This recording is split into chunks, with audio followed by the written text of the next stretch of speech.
In this problem, we're asked to determine the horizontal and vertical components of reaction at pin A and the reaction on the beam at C. So this is a 2D rigid body equilibrium problem.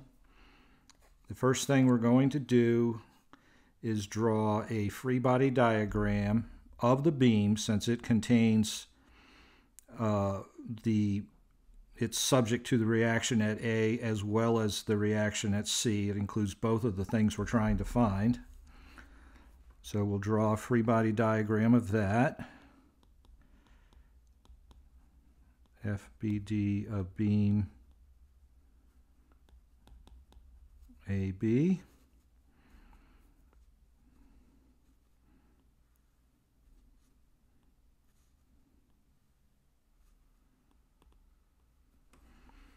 Okay, and where we removed the supports from it, we need to show the support reactions. So the pinned reaction at A, there's going to be two unknowns. I'll draw A right there. Now, I don't necessarily know the direction of the components of the force at A. I'll just assume they're acting in the positive direction. And if it turns out that I'm wrong for either or both of those, they're when I solve for them, their magnitudes will be negative, indicating that their direction is opposite to what I assumed. And we'll talk a little bit more about that at the end of the problem. Let's draw the 4 kilonewton force and then come back to the reaction at C.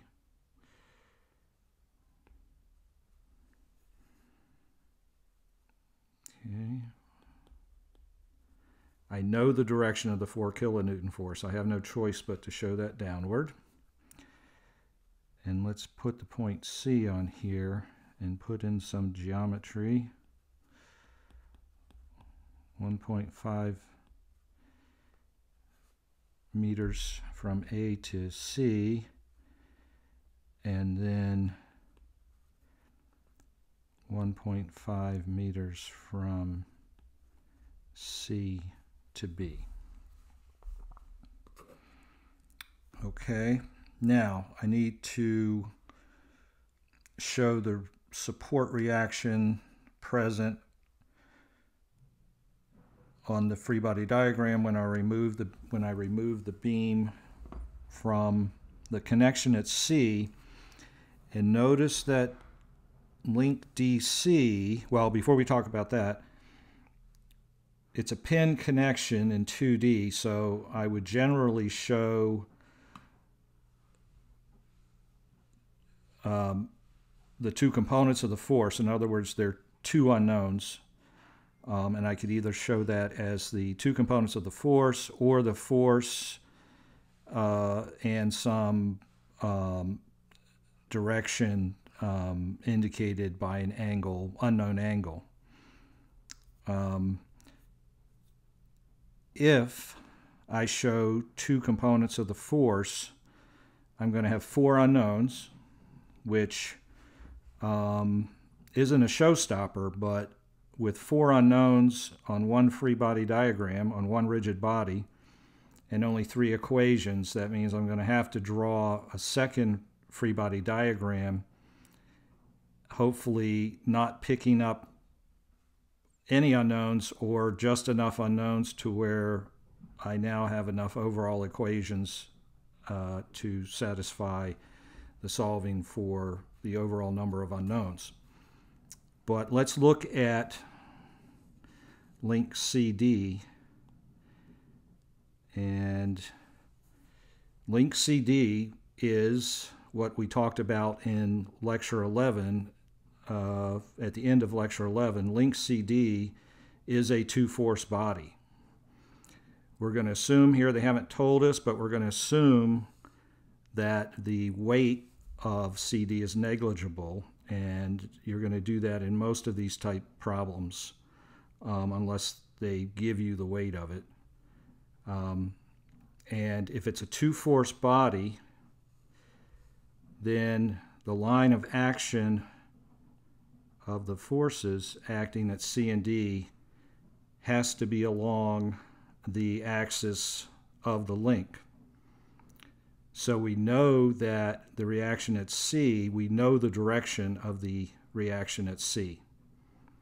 It's along that line, and we have some geometry here.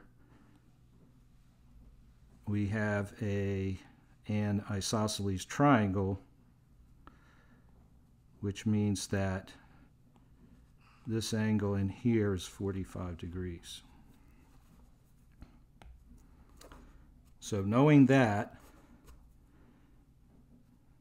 I can replace the support at C with a force acting along a line of action that is 45 degrees from horizontal. I don't necessarily know the sense of the force, whether it's acting upwards and to the right or downwards and to the left. Again, I'm going to assume upwards and to the right, and if I'm wrong, when I solve for FCD, the answer will come out negative, indicating that it acts in the opposite direction. Okay. Now if I look at my free body diagram, and I've employed my knowledge of a two-force body, it's made the problem solvable with just drawing this one free body diagram, because I have three unknowns: a sub x, a sub y, and I didn't label this force. I will call it FCD. That's my third unknown. I know the direction of F, I just don't know its magnitude. So I have three unknowns.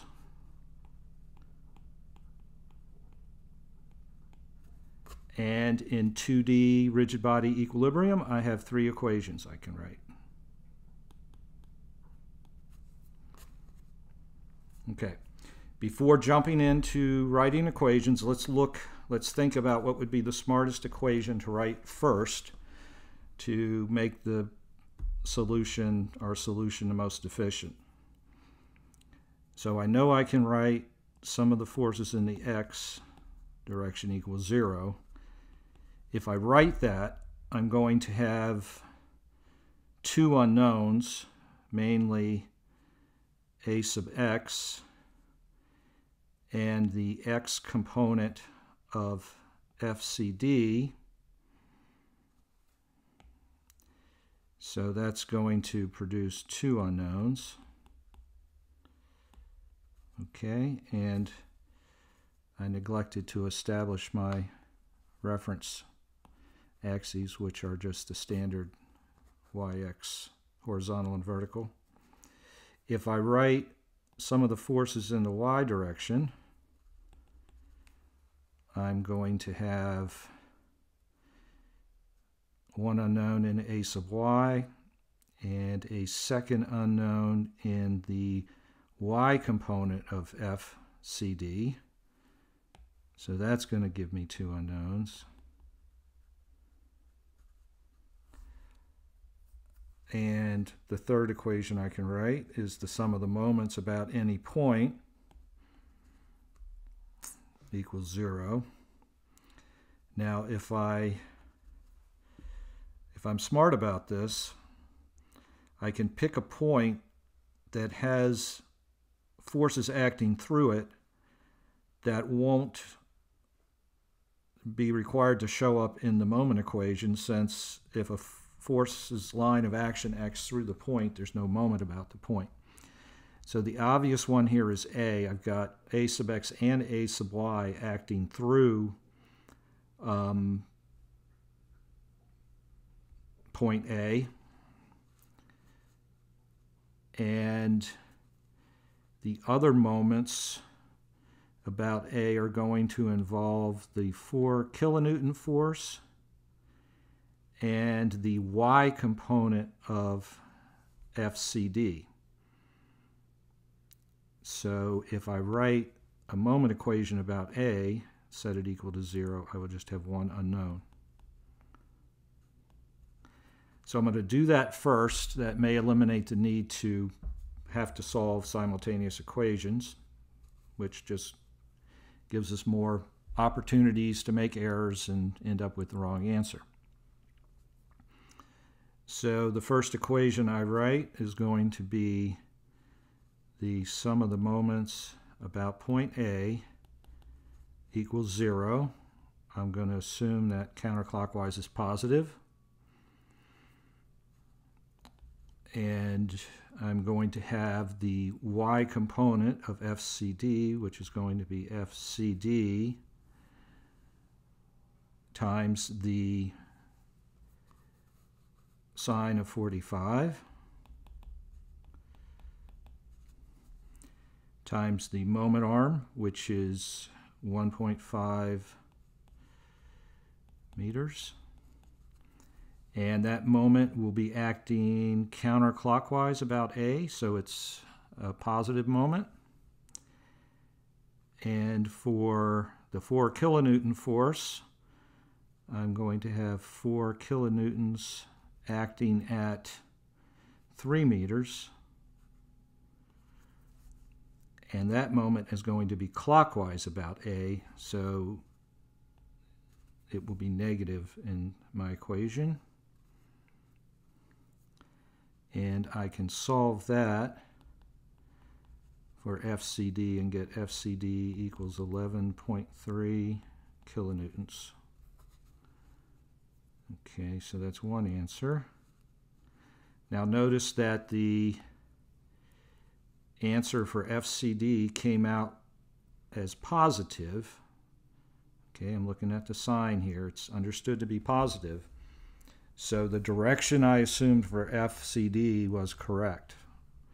And you can sort of intuitively see that in that FCD has to be pushing up against the beam to keep it in equilibrium. But in a lot of problems, it's not going to be obvious. You have to assume a direction and then see how it works out, whether it comes out as a positive answer, assuming it, which confirms your assumption was correct, or if it comes out to be a negative answer, which means that it acts in the opposite direction that you assumed.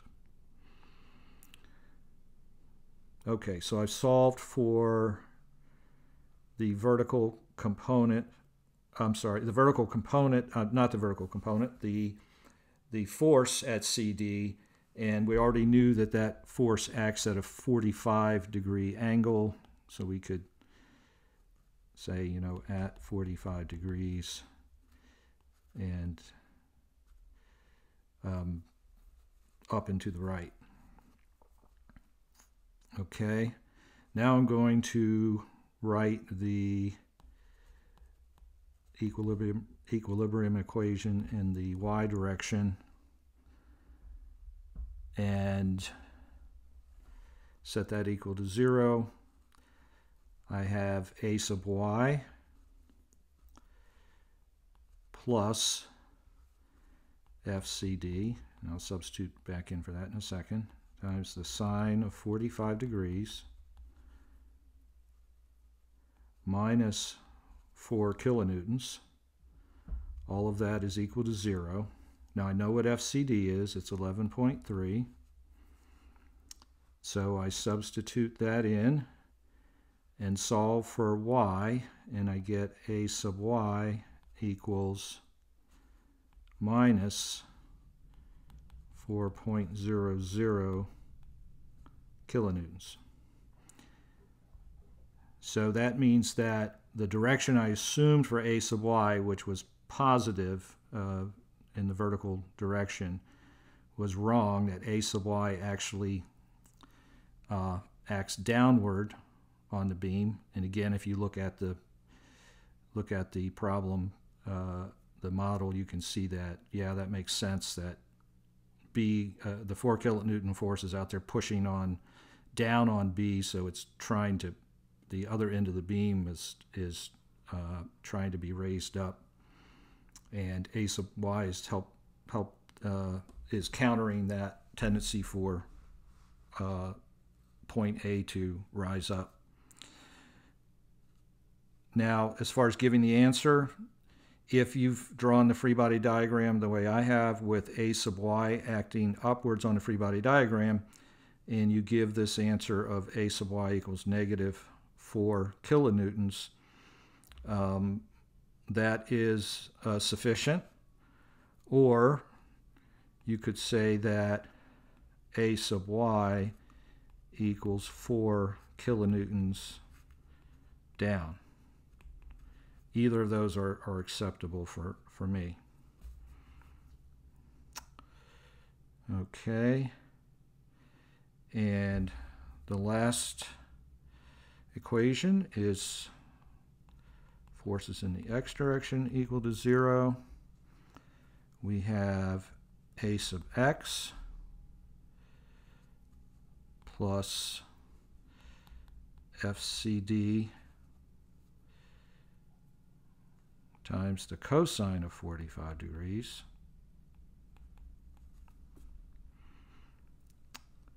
and again we know FCD is 11.3, so we can solve for a sub x and get -8 kilonewtons, and we can write that as a sub x equals 8 kilonewtons acting to the left.